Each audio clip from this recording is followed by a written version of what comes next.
others. Yeah. So if you're depressed or stressed, they can take that, they can culture those bacteria and then you eat it. Yeah. And it helps. Wow. So it's probably going to be part of pharmacology now and medications, right? Yeah. Are they developing a drug for it? Does it say? No, it doesn't say that. It just came out like a couple of weeks ago from actually University of Cork, which I thought was kind of funny. Because I looked at that article too. I'm like, Cork, that's like the one, that's her sister's school. Yeah, their sister's school. I was like, oh, that's really cool.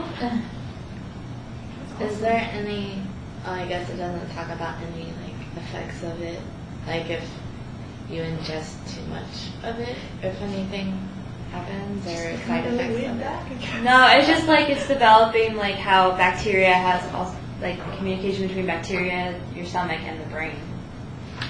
Yeah. So that's usually in the stomach with. Yeah. Okay. Very cool. Yeah. That was really cool. But I wonder what would happen if you had too much of it. Do you think that could be a negative effect on your body?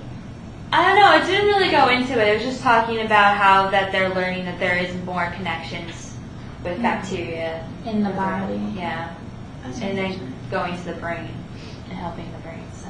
Would you think it would just be for like anxiety and depression like patients and psychiatric patients, or anything that anyone can just use?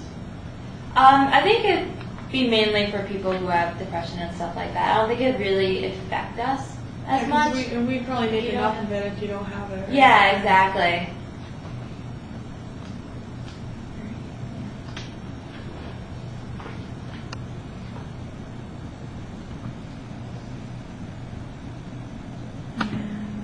It is recording. Okay. So I found an article about the role of chlamydia trachomatis in miscarriage. So that's the STI chlamydia. And so they did a study. They had 386 women, 125 with, and 261 without miscarriage. And so they took samples of, they did vaginal cervical swabs, and they also did samples of the placenta and then serum samples, blood samples. So they took those at the time of either labor and birth or miscarriage, and they found that that chlamydia, the chlamydia bacteria, was higher in the miscarriage group. Before they took out any sort of factors, it was 15% for the patients that had a miscarriage to 7.3% for those without miscarriage. And then after they adjusted for different factors like age, education, origin, number of sexual partners, they ended up getting more amplified results. So they ended up with like 4% in the miscarriage group to about 0.7% in the not miscarriage group, the control group. They had 9 women that were excluded for insufficient samples. That's just part of the experimental process.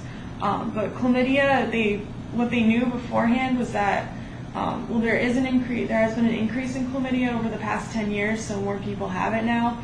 And if left untreated, it can cause pelvic inflammatory disease, salpingitis, which is the inflammation of the fallopian tubes, infertility, and ectopic pregnancy, which is when the embryo implants somewhere other than the uterus, or like not in the right place. And then it also causes preterm labor. Membranes might break too early. So they ended up finding, but there had not really been any research about the correlation between miscarriage and having chlamydia. So that's what they ended up doing. But seeing the other symptoms, you can kind of tell that that it would probably correlate with it, and they found that it did. There had been studies that were done previously that said that there wasn't a correlation, or that they couldn't, they were inconclusive, but they did those tests like 10 years ago when there wasn't a big prevalence of chlamydia, and when they didn't have as good of tests, they made sure they said in here that they did have really good tests that would detect even like 10 DNA copies that were not right, and then it also detected newer strains of the bacteria. So there was all sorts of different precautions that they took to make sure the results were accurate. So what do you guys think? Were there any part of the test that showed there was a connection between chlamydia bacteria and that baby that was being born? Like, did it have any effect on the baby, or did they not look into that? They said that that chlamydia itself can cause inflammation of the placenta, and then it can also get into the fetus itself. But they didn't really say what sort of effects it had on the baby after it was born. I don't think they did like a follow-up. Like after effect, Yeah. long-term effect. Mm-hmm. I'm not sure if they can inherit it or anything like that, but. And one of the things I thought to bring up was, I know that they're like in the government nowadays, they're talking about cutting funding to Planned Parenthood, and it doesn't sound like such a good idea if there's a rise in chlamydia, a rise in miscarriages, and all that. So. Did they say what term, what trimester any of these miscarriages were? Were they later on in the pregnancy, or was it early? Let's see here.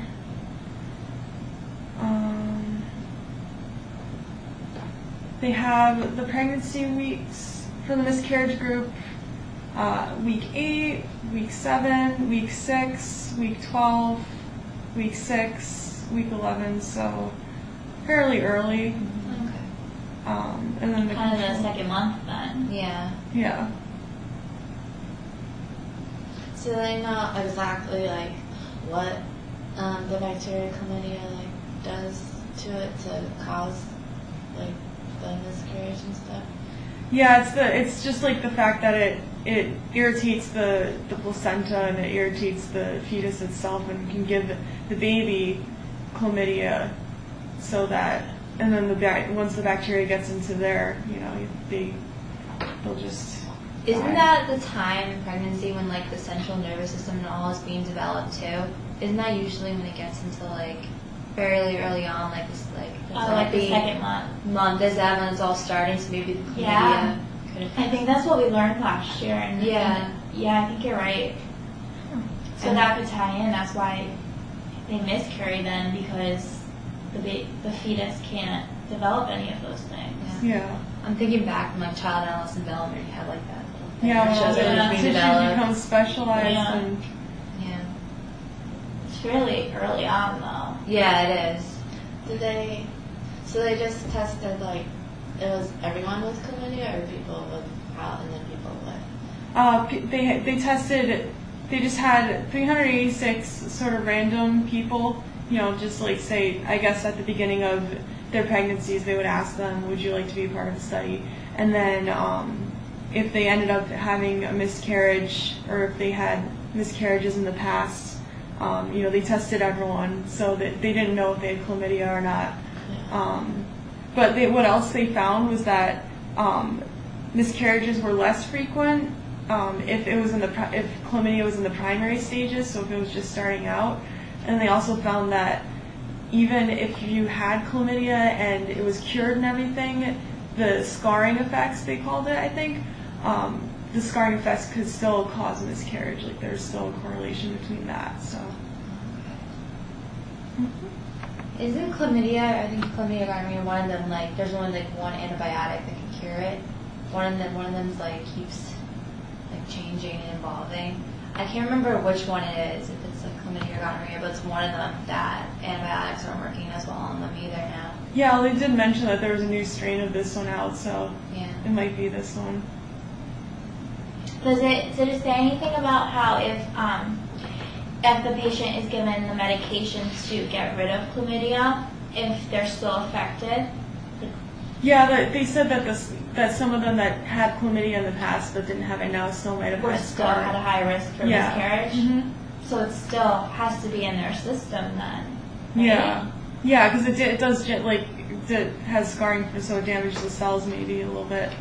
But if they say they caught in the primary phase, before maybe scarring, that wouldn't be as bad. Mm-hmm. Yeah. Yeah, exactly. So it's people who have the scarring, those are people who have chlamydia for months and months and don't realize.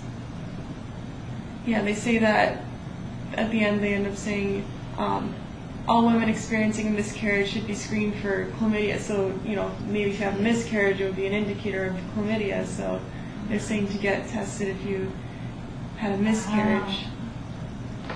Wow. That's interesting. Mm-hmm.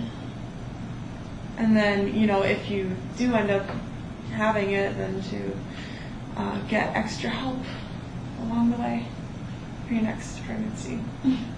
Wow.